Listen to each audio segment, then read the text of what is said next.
Filosofía en el Ómnibus. La columna de pensamiento del profesor Damián Mosso. Vamos a contactarnos con el profe de filosofía, Damián Mosso. Bueno, lo saludamos al profe y le damos un gran abrazo y gracias por nuevamente estar con nosotros. Buen día, compañero. Y yo te voy a contar por qué te dije si podíamos tratar a Jean-Paul Sartre, porque me llamó la atención una frase que encontré de Sartre que dice: el hombre está condenado a ser libre, ya que una vez en el mundo es responsable de todos sus actos. Y a partir de ahí empecé a leer un poco y es imponente, ¿no? Cómo Sartre se interesa del humano, no solo en su faceta individual y lo que él dice de hacerse cargo de su formación como persona, pero también de cómo eso también influye después en el relacionamiento en la sociedad y con los otros, como él también habla del otro. Bueno, vamos a intentar dejar algunos comentarios, algunas reflexiones muy modestas acerca de este filósofo, ¿no? El que tú me planteaste. Jean-Paul Sartre. Bueno, hablar de Sartre es hablar de uno de los filósofos, para mi gusto, más representativos de la filosofía del siglo XX y además más influyentes, ¿no? Porque lo que terminó ocurriendo con la filosofía de Sartre es que generó una serie como de consecuencias a posteriori. Fue amado y odiado porque la postura de Sartre es una postura que habla acerca del compromiso. Cuando tú decías recién que el hombre está condenado a ser libre, ¿no? Es una de las frases más representativas de la postura sartreana. Sartre fue un filósofo francés. Él participó en la creación de una corriente filosófica que se llama existencialismo. Fue un filósofo, yo ponía en la plaquita para difundir la audición de hoy, un filósofo que habla acerca del compromiso con el otro en todos los aspectos de la vida, incluido el compromiso político.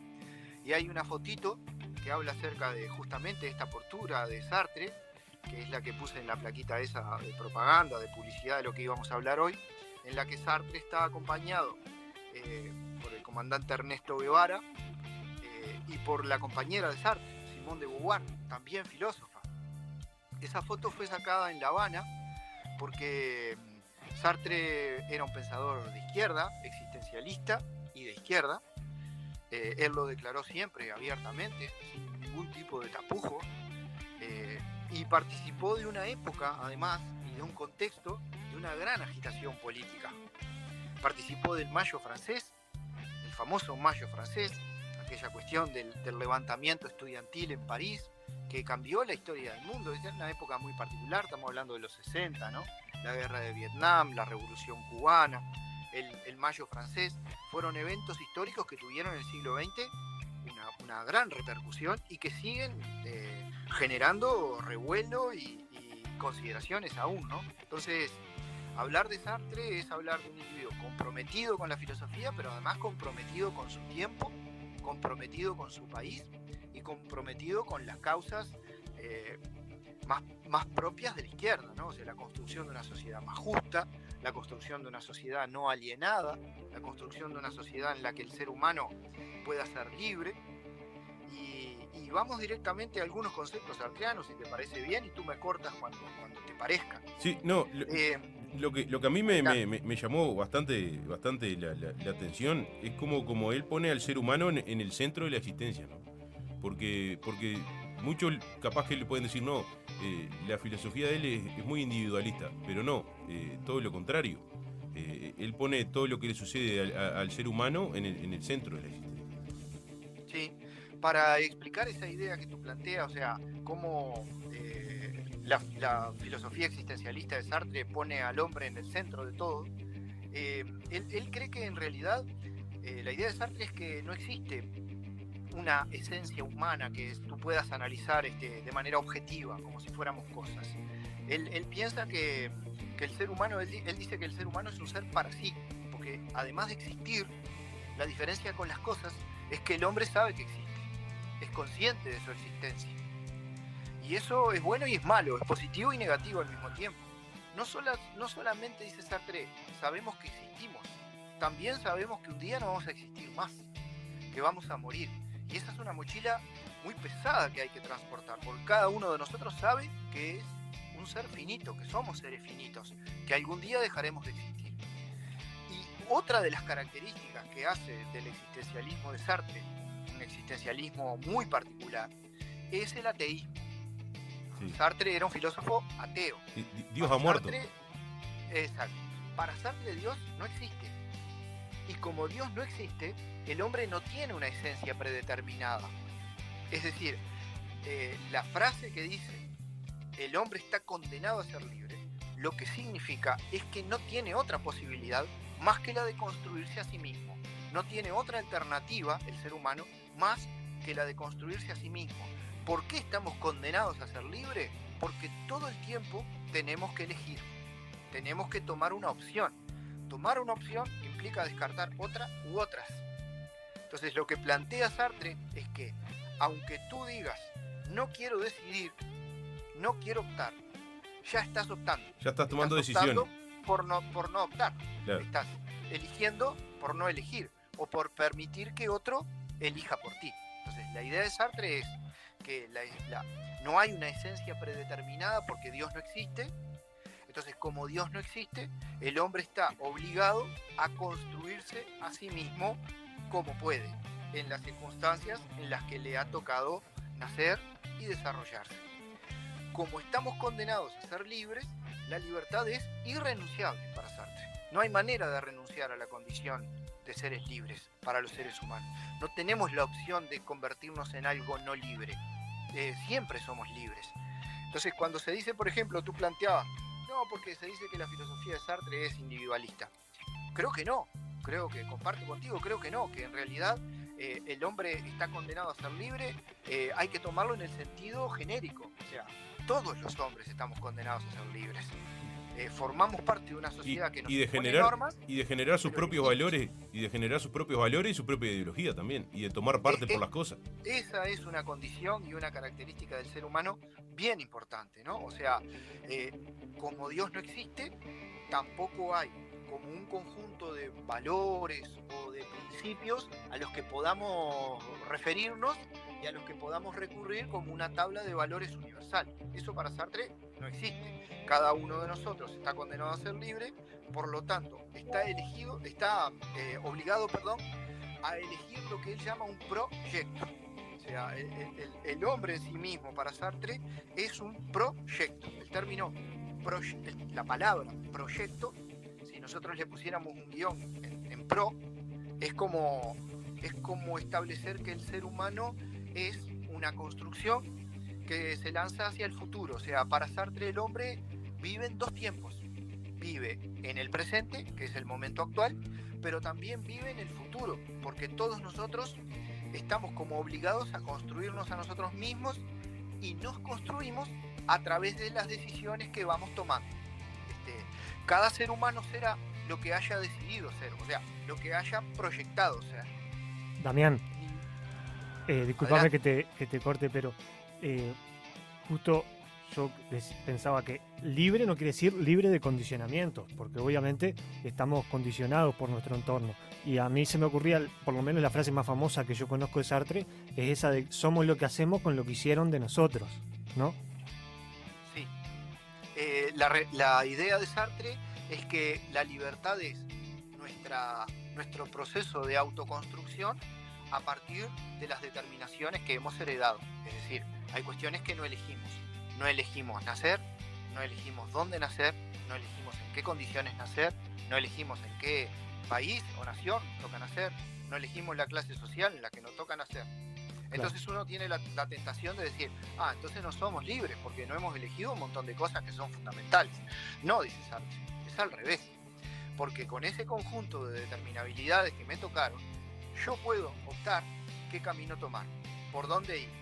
Repito, dentro de ciertas limitaciones que son, digamos, inevitables.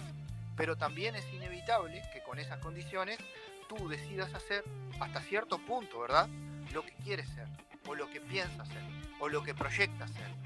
Es bien interesante porque entonces esto significa que dentro de ciertos condicionamientos que son inelegibles, porque yo no los puedo elegir, después decido, después me autoconstruyo. Y hay una cosa más que es muy interesante, la idea de Sartre acerca de que el hombre es o decide ser lo que otros han hecho con él, que es el tema de la responsabilidad. El concepto de responsabilidad para Sartre es consecuencia de la libertad.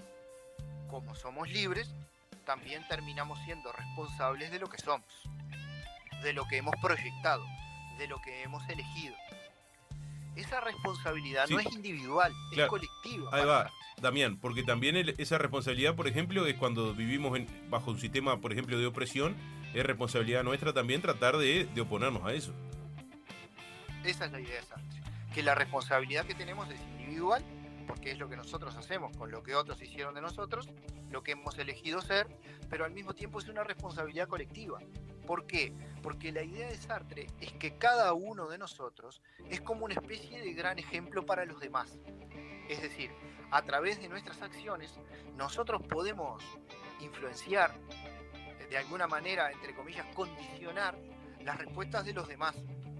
Si actuamos, por ejemplo, con honestidad, nuestro ejemplo, nuestro paradigma de la honestidad se transmite a otros, que lo perciben y lo visualizan. Si somos deshonestos, estamos dando un mensaje de deshonestidad no solo para mi entorno, sino para el mundo todo. Es como si los ojos de los demás estuvieran puestos en nosotros cada vez que tomamos una decisión, cada vez que hacemos una elección. Entonces dice Sartre, la responsabilidad que tenemos no es solo individual, es también una responsabilidad ante los demás, ante los otros. De ahí la importancia que yo les decía al principio hoy de la noción de compromiso social y político.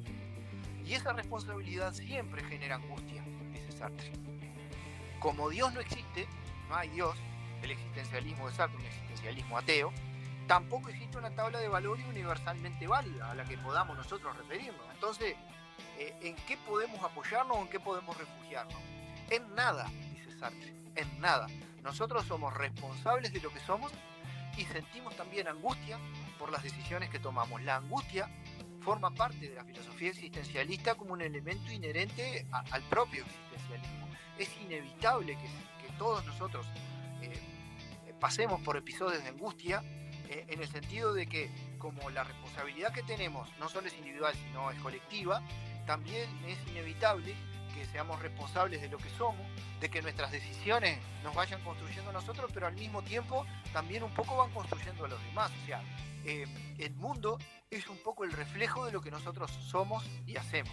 Si somos honestos, estamos dando un mensaje de honestidad para los demás que es universalizable. Si somos deshonestos, estamos haciendo lo contrario. O sea que la responsabilidad y la angustia generan sentimientos como, por ejemplo, la soledad, el desamparo. El hombre inevitablemente es un ser que elige, que opta, que decide, pero siempre lo hace en un estado de soledad, ¿no? De desamparo existencial. Nadie puede elegir por otro ser humano. Yo no puedo vivir la vida de otro. Tengo que vivir mi vida en mis condicionamientos, con los que me tocaron y lamentablemente no pude elegir. Y al mismo tiempo no puedo esperar que los demás tomen decisiones por mí. Soy yo pero Damián, el que debo elegir. Damián, pero la conciencia colectiva, por ejemplo, y el relacionamiento social, porque ninguno vive, por ejemplo, aislado de todo, ¿no? Tienen que coexistir sí o sí en el existencialismo también de Sartre. Ahí entra también el tema de lo que él dice, el otro. Digo, tú tienes que relacionarte con los otros, pero también tienes que no pasarle por arriba, como quien dice. Por supuesto, obviamente. Como decíamos hace un rato, la idea de Sartre es que formamos parte de un mundo que está integrado por personas como nosotros. La responsabilidad que tenemos es individual, cada uno tiene que elegir y construir su proyecto, pero al mismo tiempo mi proyecto se relaciona con los proyectos de los demás. Por eso, una y otra vez Sartre plantea la idea de que el intelectual tiene además que tener, fuera de su responsabilidad como intelectual, también una responsabilidad como intelectual de forma colectiva. O sea, el intelectual para Sartre, en este caso filósofo, ¿no? Pero podría ser otro tipo de intelectual, tiene una responsabilidad social, una responsabilidad colectiva que lo obliga a construir, a ayudar a construir proyectos colectivos para al mismo tiempo edificar una sociedad diferente, ¿no? Distinta. Esto de la responsabilidad política del intelectual, repito, yo lo planteaba al principio, se vio en todos los aspectos de Sartre. No solo de Sartre, sino de su compañera de vida, Simone de Beauvoir, que fue una gran filósofa francesa también, existencialista, que un poco, digamos, su visión del mundo no tuvo la relevancia que tuvo la de Sartre, primero porque Simone era mujer y Sartre era hombre, y todos sabemos que en una sociedad machista como la nuestra, las posibilidades que tienen de trascender las mujeres es bastante inferior que tienen la de los hombres, pero juntos hicieron una pareja bastante explosiva, con un gran compromiso político, participaron activamente de la vida política francesa e internacional, y como les decía al principio, por ejemplo, esto llevó a que viajaran por distintos lugares del mundo y establecieran su impronta de compromiso político en lugares como en Cuba, por ejemplo. Yo les decía que estuvieron con el comandante Guevara allí, hay varias fotos muy famosas de esa reunión que tuvieron, y si alguna vez han leído ustedes el diario del Che en Bolivia, hay una parte en la que cuando el Che intenta establecer infructuosamente lazos con el exterior a través de Debray y de Bustos, Che les pide a Debray y a Bustos que por favor intenten contactarse con Jean-Paul Sartre para transmitirle un poco la visión, en este caso, del Ejército de Liberación Nacional de Bolivia al mundo, cosa que nunca ocurrió porque Debray y Bustos fueron apresados por las fuerzas bolivianas y nunca llegaron como a conectar, digamos, con Sartre, pero el Che y Sartre tuvieron una relación bastante próxima y compartían esta idea del compromiso, de la necesidad de construir un hombre nuevo, un hombre distinto, ¿verdad?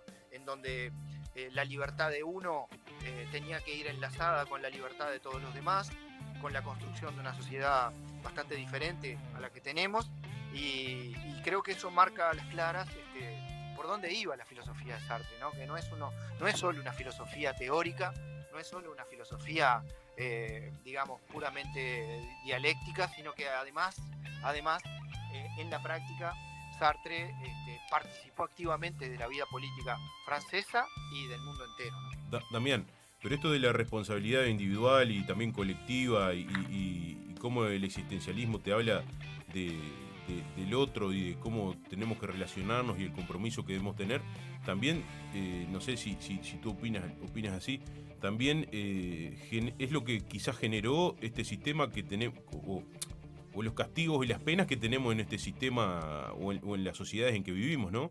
De quien se sale de ciertas normas es penalizado y es castigado, ¿verdad? De acuerdo a lo que se percibe que está bien y que está mal. Sí, voy a leer aquí, hay una obra que recomiendo a todos los que puedan estar escuchando, ojalá haya gente escuchando, ¿no? Fede, si no estamos liquidados, estamos conversando estaríamos conversando como entre nosotros, pero ojalá, supongamos que hay gente escuchándonos, yo creo que sí, que hay gente escuchándonos.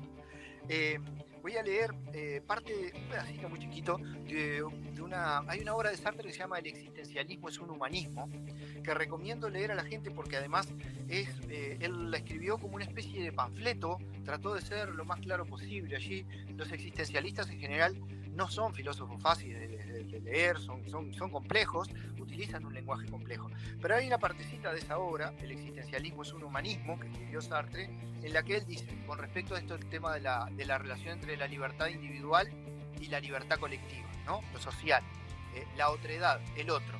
Dice Sartre,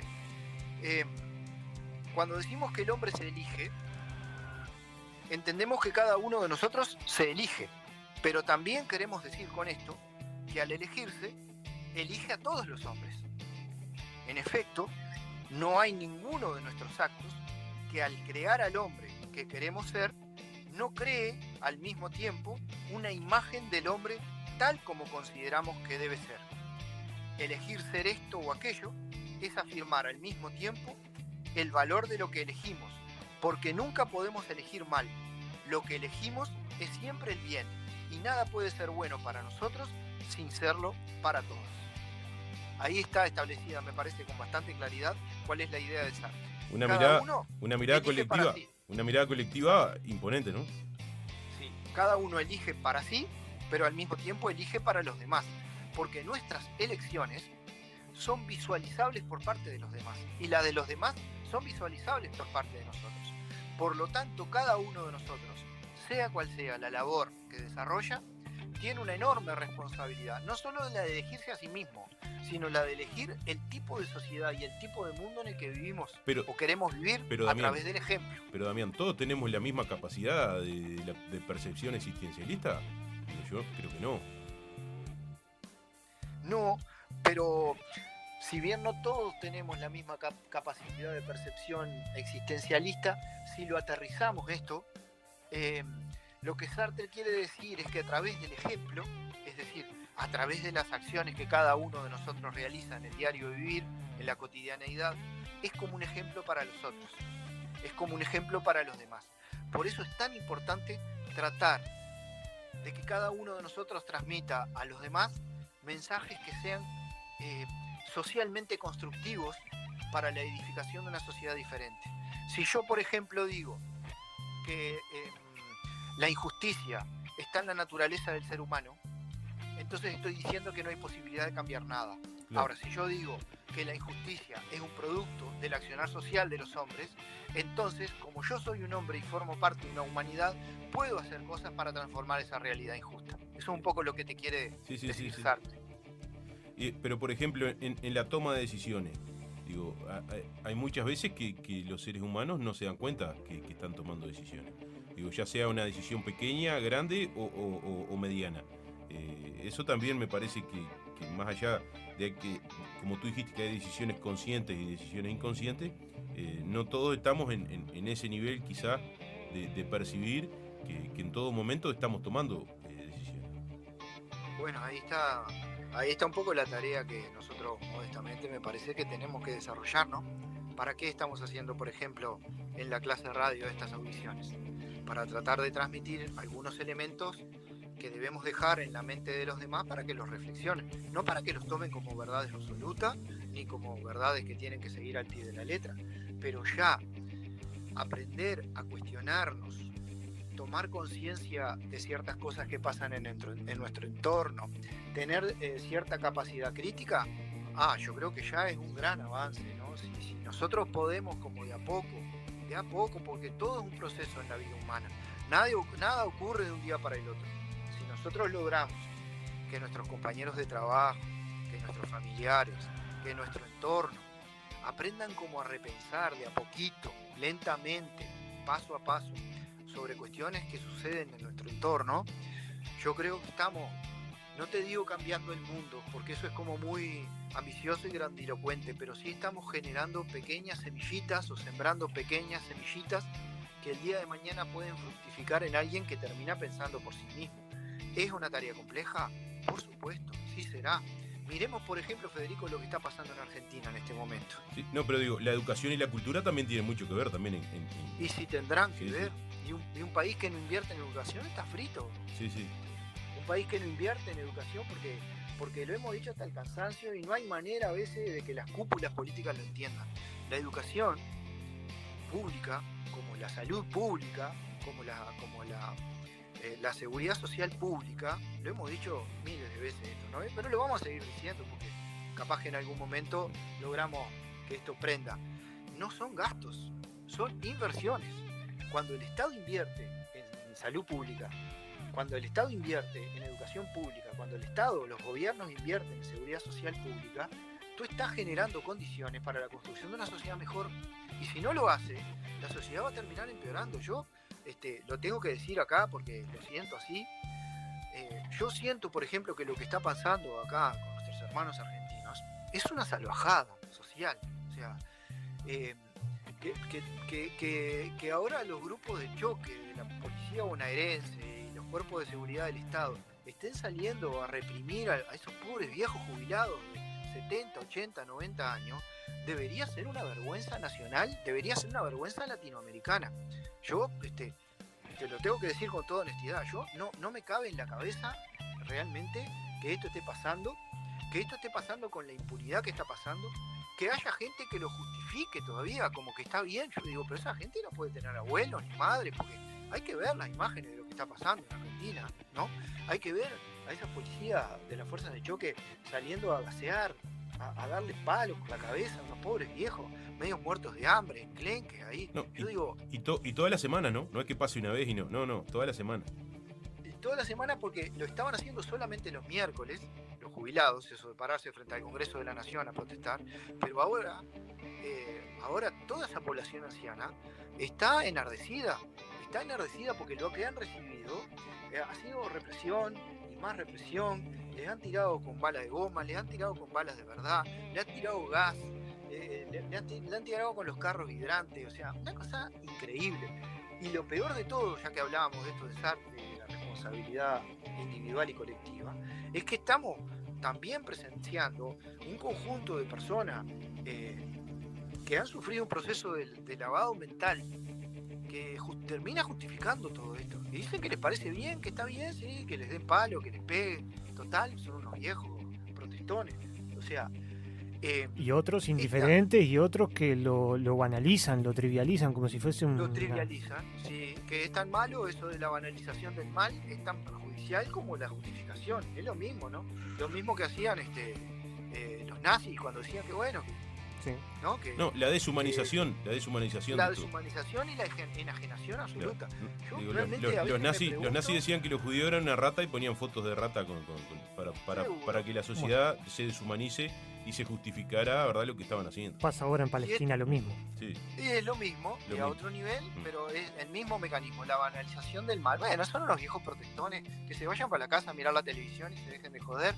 Y si salen a la calle, bueno, está bien que les dé palo y les peguen.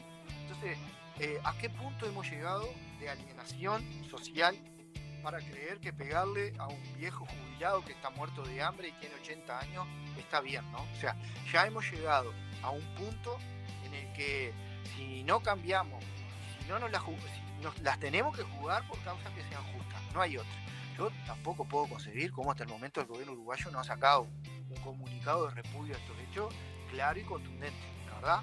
No lo puedo entender, no lo puedo creer. Podemos tomar esto que está pasando en Argentina y enlazarlo con, por ejemplo, con Sartre, lo que es la dimensión de la ética y también la mala fe y la responsabilidad colectiva. Y la responsabilidad colectiva, ¿no? Es lo bueno que tiene, para mi gusto, la filosofía es que uno muchas veces puede relacionarla con hechos de la vida cotidiana.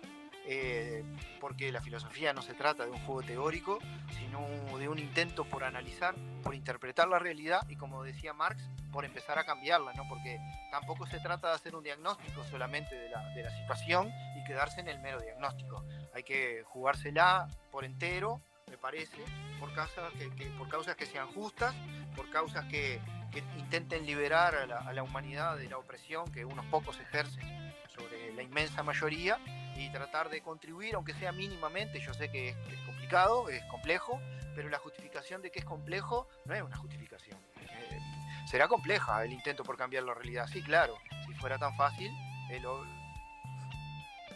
ahí lo perdimos. Sí, jugársela me parece por causas que sean justas, ¿no? Que sean nobles, que noblezcan al ser humano y no lo vuelvan cada vez más pobre, más insignificante, más opresor, porque el problema con los pobres que son desclasados, como toda esa gente que está justificando estas acciones espantosas en Argentina, es que justamente son eso, son desclasados mentales y sociales. O sea, son individuos que son pobres como nosotros, pero piensan con cabeza de rico y se hacen la fantasía de que son burgueses, y de burgueses no tienen nada. Son tan pobres como nosotros, pero al mismo tiempo mentalmente tan enajenados, tan desclasados, que ni siquiera se quieren a sí mismos y ni siquiera quieren a sus hermanos de clase. Entonces, como dijo Dolina, yo que fui morocho toda la vida, viví una morocha vida, un día me miro al espejo y me veo rubio y empiezo a tener rubias ideas. Está bueno, nunca lo había escuchado, me parece muy inteligente. Y lo que tengo que hacer es mirar al otro morocho y preguntarle qué piensa de mí. Exacto. Como decían los ¿cómo se llamaban en Argentina? Los peronistas, cabecitas negras. Los cabecitas negras. Los cabecitas negras. Ellos también eran cabecitas negras, pero les encantaba sentirse como europeos. Y esto es un poco lo que nos pasa, ¿no?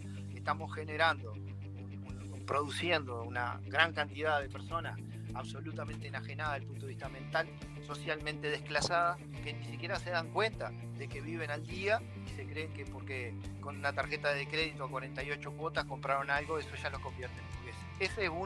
Esa enajenación es una de las formas contra las cuales tenemos que luchar, aunque sea, repito, mínimamente, por ejemplo, haciendo visiones como estas que intentan dejar en los demás algunas ideas y algunas reflexiones muy modestas, para que por lo menos queden rondando en la cabeza de la gente, digan, bueno, hay otra manera de ver el mundo. Entonces, creo que se trata un poco de eso. Damián, te agradecemos mucho y ya te genero el compromiso para ver si podemos seguir un poquito más con Sartre, el existencialismo, pero si se puede relacionar con el marxismo, si te parece. Bueno, lo vamos a intentar, vamos a ver si sale. Si te parece, y nos volvemos a encontrar en 15 días. Perfecto. Muchísimas gracias, Damián, por estar siempre en la órdenes. clase radio y la radio de Adrián.